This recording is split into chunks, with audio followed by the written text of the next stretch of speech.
We're sitting here with Thom, and we're talking about his book that he wrote a couple years ago called Simple Church. And so one of the questions that we have for you is, how have you seen that be received by churches? Have you begun to see a kind of a swing where some churches have taken that idea and adapted it and really brought down kind of their focus and really narrowed that? And what do you see kind of long-term as being the impacts of that? What do you hope to see long-term? Simple Church exceeded all of my expectations, both in sales and in impact. And I've got to be clear, Eric Geiger, in my opinion, sorry, that's my phone. Eric Geiger, in my opinion, was the genius behind the book. He came to me with the concept, with the statistical research, and then we put it together. So I want to give credit where credit is due. The main fact about Simple Church is, can someone walk into your church and ask this question: how can I become a more effective disciple of Christ through the ministry of your local church? If you can answer that in a simple way, you've got Simple Church. It's not necessarily about all the things you eliminate, well, that's a part of it. Do you have a clear process of discipleship, and can you clearly communicate?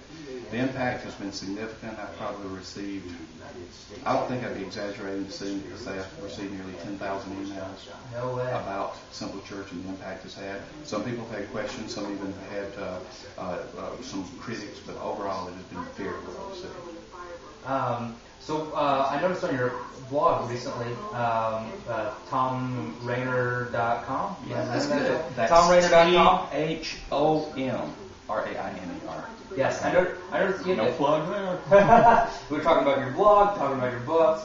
Oh, by the way, the sequel to Simple Church is now How to Apply These Principles to Life. So one more plug, Simple Life. Simple Life. Yeah, I saw that was coming out. Art Rayner was co-author of that, and again, he was the genius behind the book. So how many plugs are we going to get in? One more. But as many as you want. Yeah. But maybe just talk about the experience that you had sitting down with Billy Graham, who's just kind of a legend, especially for us in the evangelical world, as someone who's really kind of set a pretty godly example for the span of his life. What did you pick up from that? Well, Nellie Jo and I had the high honor of climbing the mountain in Montreat. We actually were in SUV, so we didn't climb the mountain.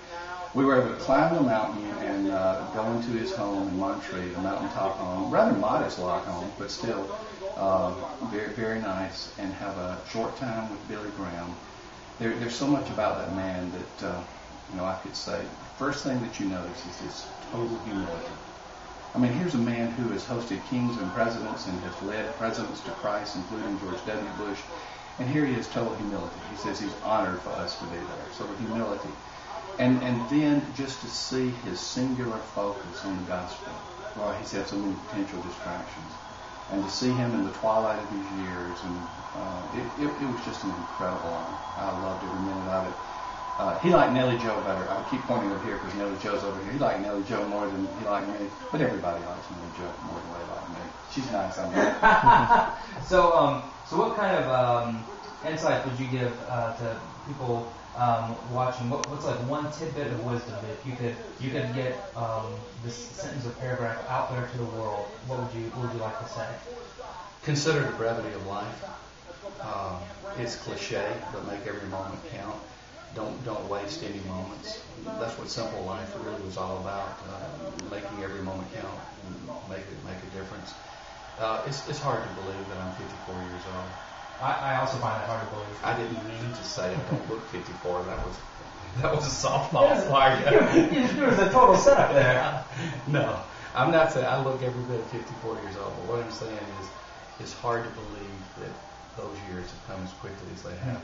In 2 weeks, we're going to be grandparents for the first time. It's hard to believe. Bang! Boys coming into the world and grandsons coming into the world. Make every day count. There's so many distractions in life and ministry. Stay focused. Cool. Well, Thom, thanks a lot for your time. I'm Josh Jackway here with Exponential RV. Thanks for tuning in.